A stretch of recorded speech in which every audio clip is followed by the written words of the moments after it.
সবাইকে গল্প কথা ইউটিউব চ্যানেলে স্বাগত।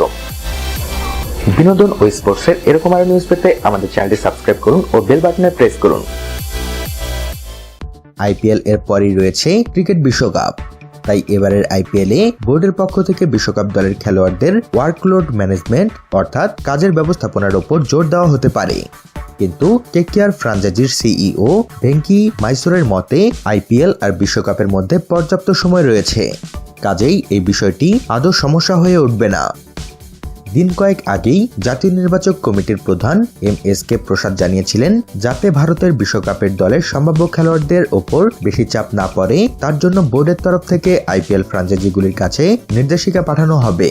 কিন্তু এরকম কোনো নির্দেশিকা এখনো তাদের হাতে এসে পৌঁছায়নি বলে জানিয়েছেন ভেঙ্কি। তবে তিনি মনে করেন এই বিষয়টি আদৌ আলোচনাতেই আসবে না, কারণ আইপিএল শেষ হবে 12 মে আর ভারতে প্রথম ম্যাচ 5 জুন। কাজেই মাঝে 3 সপ্তাহের মতো সময় আছে চোট আঘাত কাটিয়ে ওঠার। তবে বিসিসিআই যদি এরকম নির্দেশিকা পাঠায় তাহলে কেকেআর তা মানবে কিনা সেই বিষয়ে পরিষ্কার করে কিছু জানাননি তিনি। শুধু বলেছেন ক্রিকেটাররা মনে করেন নেটে অনুশীলনের চেয়ে ম্যাচ খেলা ভালো। কেকেআর এর ভারতীয় ক্রিকেটারদের মধ্যে তরুণ চায়নাম্যান স্পিনার কুলদীপ যাদব বিশ্বকাপে যাবেনি। সেই সঙ্গে অধিনায়ক দীনেশ কার্তিকও রয়েছেন বিশ্বকাপের দৌড়ে।